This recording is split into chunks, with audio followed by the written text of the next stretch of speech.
മതത്തിന്റെ പേരിൽ അള്ളാഹുവിന്റെ റസൂലാണ് ഒരു തീരുമാനമെടുത്തതെങ്കിൽ പോലും സ്വന്തമായിട്ട് അള്ളാഹു അത് തിരുത്തിയിട്ടുണ്ട്. അള്ളാഹു അറിയിച്ചു കൊടുക്കാത്ത ഒരു കാര്യം ദീനിന്റെ പേരിൽ റസൂലുള്ളാഹി സ്വല്ലല്ലാഹു അലൈഹി വസല്ലം പറഞ്ഞപ്പോ അള്ളാഹു അത് തിരുത്തിയിട്ടുണ്ട്. ഒരിക്കൽ തന്റെ ഒരു ഭാര്യയുടെ വീട്ടിൽ നിന്നും നബി സല്ലല്ലാഹു അലൈഹി വസല്ലമക്ക് തേനും പാലും ചേർത്ത ഒരു പാനീയം കുടിക്കാൻ കിട്ടി. സന്തോഷത്തോടെ റസൂലുള്ളാഹി സ്വല്ലല്ലാഹു അലൈഹി വസല്ലം അത് കുടിച്ചു. അത് കുടിച്ചതിന് ശേഷമാണ് മറ്റുള്ള ഭാര്യമാരുടെ അരികിലേക്ക് ചെല്ലുന്നത്. എന്തുകൊണ്ടോ അതിന്റെ ഗന്ധം അവർക്ക് ഇഷ്ടമായില്ല. ഉടനെ തന്നെ അവർ പരാതി പറഞ്ഞു, റസൂലേ, ആ മണം അത് ഞങ്ങൾക്ക് പിടിക്കുന്നില്ല. അത് കേട്ടപ്പോൾ നബി സല്ലല്ലാഹു അലൈഹി വസല്ലം ആ പെൺകുട്ടികൾ അതല്ലെങ്കിൽ ഭാര്യമാരും സഹാബത്തും കേൾക്കെ പറഞ്ഞു, ഇനി മുതൽ തേൻ കുടിക്കാൻ പാടില്ല, തേൻ ഉപയോഗിക്കാൻ പാടില്ല. നിമിഷ നേരം കൊണ്ട് ജിബ്രീൽ അലൈഹിസ്സലാത്തു വസ്സലാം വന്നു. അള്ളാഹുവിന്റെ റസൂലിനോട് ചോദിച്ചു, അള്ളാഹു തആല ചോദിച്ചു, നബിയെ, എന്റെ മതത്തിൽ ഒരു കാര്യം പറയാൻ വേണ്ടെന്ന് പറയാൻ താങ്കൾക്ക് ആരാണ് അവകാശം തന്നത്? റസൂലുള്ളാഹി സ്വല്ലല്ലാഹു അലൈഹി വസല്ലമക്ക് തെറ്റ് ബോധ്യപ്പെടുകയും അള്ളാഹുവിന്റെ ഹബീബ് അത് തിരുത്തുകയും ചെയ്തു ആ സെക്കൻഡിൽ. കാരണം അള്ളാഹുവിന്റെ മതത്തിൽ എന്തു വേണം എന്തു വേണ്ട എന്ന് തീരുമാനിച്ചത് അള്ളാഹുവാ. കഴിഞ്ഞ ആഴ്ച സൂചിപ്പിച്ചതുപോലെ ആശൂറയും താസൂഅയും നിശ്ചയിച്ചിട്ടുണ്ടെങ്കിൽ എന്തുകൊണ്ട് ശഅബാൻ മാസം 15 നോമ്പുണ്ട് എന്ന് റസൂലുള്ള പറയാതിരുന്നത്? അങ്ങനെ ഒരു ബറാഅത്ത് നോമ്പിനെ പറ്റി അള്ളാഹു അറിയിച്ചിട്ടില്ല. എന്തുകൊണ്ട് മിഅ്റാജിന്റെ 27 നോമ്പുണ്ട് എന്ന് നമ്മൾ അംഗീകരിക്കാത്തത്? അള്ളാഹുവിന്റെ റസൂലുള്ളാഹി അല്ലാഹു അറിയിച്ചു കൊടുത്തതായിട്ട് സ്വഹീഹായി തെളിയിക്കപ്പെട്ടിട്ടില്ല. എന്തുകൊണ്ട് ആ കൈ നെഞ്ചത്ത് കെട്ടണം അതല്ലെങ്കിൽ കൈ കെട്ടണം എന്ന് നമ്മൾ തീരുമാനിച്ച് അള്ളാഹുവിന്റെ അറിയിപ്പുണ്ടായി, നബിയെ ഉദുറിന്റെ മേലെ വെക്കാൻ പറയണം. ഇങ്ങനെ എന്താണോ റസൂലുള്ളാഹി അല്ലാഹു അറിയിച്ചു കൊടുത്തത് അത് അംഗീകരിച്ചു. റസൂലുള്ളാഹി സ്വന്തം ഇഷ്ടപ്രകാരം പറഞ്ഞത് പലതും അള്ളാഹുവിന്റെ കൽപ്പന പ്രകാരം അള്ളാഹു തന്നെ തിരുത്തി, പാടില്ല നബിയെ, എന്റെ ദീനിൽ എന്തൊക്കെ വേണമെന്ന് ഞാൻ തീരുമാനിക്കും. അതിനർത്ഥം റസൂലുള്ളാഹിക്ക് സ്വന്തമായിട്ടൊരു അഭിപ്രായം പറയാനോ എടുക്കാനോ പറ്റിയിട്ടില്ല എന്നല്ല.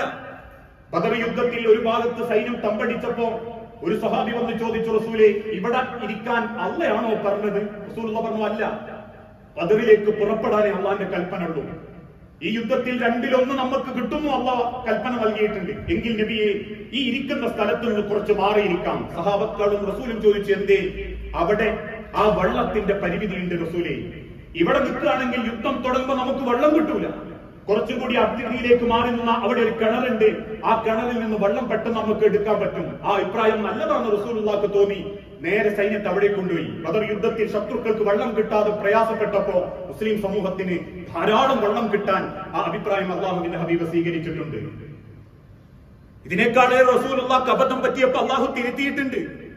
പണക്കാരോട് മുഖം തിരിക്കുകയും പാവപ്പെട്ടവനായ കണ്ണു കാണാത്ത അബ്ദുല്ലാഹ് ബിൻ ഉമ്മി മക്തൂമിന്റെ നേരെ മുഖം ചുളിക്കുകയും ചെയ്തപ്പോ അള്ളാഹു ആയത്തിറക്കി പറഞ്ഞു, അബസവത്തവല്ല, നമ്മളെ റസൂലല്ലേ, അതുകൊണ്ട് അത് അങ്ങനെയൊക്കെ ഒന്ന് പോയിക്കോട്ടെ എന്നല്ല. അബസവത്തവല്ല, ചെയ്ത് ശരിയായില്ലോ നബിയെ, നിങ്ങളാ ചെയ്ത് ശരിയായിട്ടില്ല. ആ നിലപാട് ആ സഹാബാക്കളും സ്വീകരിച്ച്, ഇസ്ലാമിന്റെ ഖലീഫമാര് സ്വീകരിച്ച്. ഉമർ ഇബ്നുൽ ഖത്താബിന്റെ കാലഘട്ടത്തിൽ സ്ത്രീകൾ വലിയ മഹർ ചോദിക്കാൻ തുടങ്ങി. ഇസ്ലാമിന്റെ ശൈലിയത, സ്ത്രീകൾ മഹർ തൃപ്തിപ്പെട്ടാൽ അതാണ് കൊടുക്കണം. അന്നത്തെ കാലഘട്ടത്തിൽ സ്ത്രീകൾ വലിയ മഹർ ചോദിച്ചു. ഇന്നും അറബ് രാഷ്ട്രങ്ങളിലൊക്കെ നമുക്കത് കാണാൻ പറ്റും. പെണ്ണുങ്ങൾ ചോദിക്കാം, എനിക്ക് അതും ഇത് എത്ര വേണം, ഇങ്ങനെ വേണം. ഇവിടെ പെൺമക്കളെ വാപ്പാര് എങ്ങനെങ്കിലും 10-50 പവനുണ്ടാക്കി കെട്ടിച്ചു വിടുന്ന ശൈലി അല്ല അവിടെ. ആ പെണ്ണെന്താണോ ആവശ്യപ്പെടുന്നത് അത് അയാൾ കൊടുക്കണം എന്നാണ്. ചില പെണ്ണുങ്ങൾ ഭാരിച്ചത് ചോദിച്ചപ്പോ ഉമർ റളിയല്ലാഹുവിന്റെ ഭരണകാലത്തിൽ ഉമർ റളിയല്ലാഹു അൻഹു ആ കൽപ്പനയിലൂടെ തിരുത്തി, അത് ചെയ്യാൻ പാടില്ല. ആണുങ്ങൾ എന്തെങ്കിലും ഒന്ന് തരും, നിങ്ങൾ അതിൽ തൃപ്തരാവണം. മുഴുവൻ സ്ത്രീകളും സമ്മേളിച്ച് ഉമർ ഇബ്നു ഖത്താബിന്റെ മുൻപിലെത്തി. അദ്ദേഹത്തിന്റെ വീട്ടിന്റെ മദീനത്തെ പള്ളിയിൽ വന്ന് ചോദിച്ചു, ഉമർ, അള്ളാഹുവിന്റെ റസൂല് പഠിപ്പിച്ച, അള്ളാഹ് കൽപ്പിച്ച ഒരു വിഷയത്തിൽ സ്വന്തം താല്പര്യപ്രകാരം ആ വിധി വരുത്താൻ താങ്കൾക്ക് ആരാ അവകാശം തന്നത്? ഉമർ റളിയല്ലാഹു അൻഹു വിധി തിരുത്തി.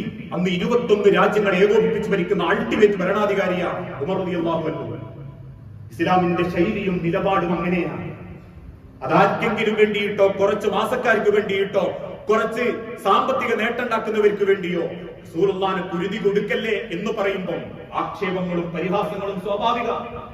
എന്ന് കരുതി മിണ്ടാതിരിക്കാനല്ല, നാളെ പടച്ചറബിന്റെ കോടതിയിൽ മുൻനിർത്തി ചോദ്യം ചെയ്യപ്പെടുമ്പോ ഞാൻ അറിഞ്ഞ സത്യം ഞാൻ അറിയിച്ചിട്ടുണ്ട് റബ്ബേ എന്ന് പറയാൻ സ്വന്തം വീട്ടിൽ കൂടെ കിടക്കുന്ന പെണ്ണിനോടെങ്കിലും നമുക്ക് പറ്റിയിട്ടില്ലേ?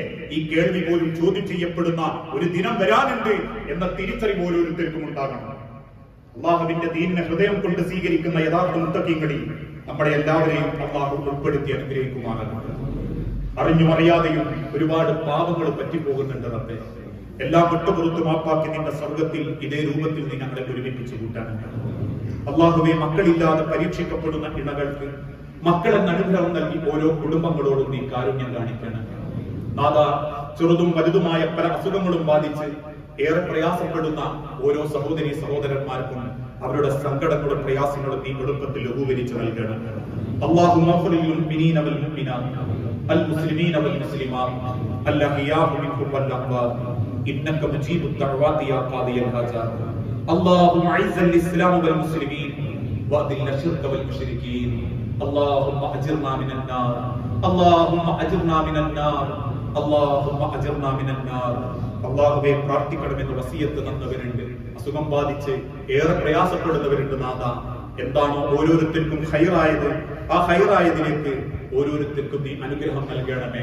കടബാധ്യത കൊണ്ടും ഹറാമായ സാമ്പത്തിക ഇടപാട് കൊണ്ടും ഒരുപാട് തെറ്റുകൾ സംഭവിച്ചു പോയവരുണ്ട്. നാഥ, എല്ലാം വിട്ടുപുറത്ത് ഹലാലായ നിലക്ക് സാമ്പത്തിക ഭദ്രതയോടെ നാഥനെ കണ്ടുമുട്ടുന്ന മുത്തഖീങ്ങളിൽ ഉൾപ്പെടാൻ ഞങ്ങൾക്ക് ഓരോരുത്തർക്കും നീ തൗഫീഖ് നൽകണമേ.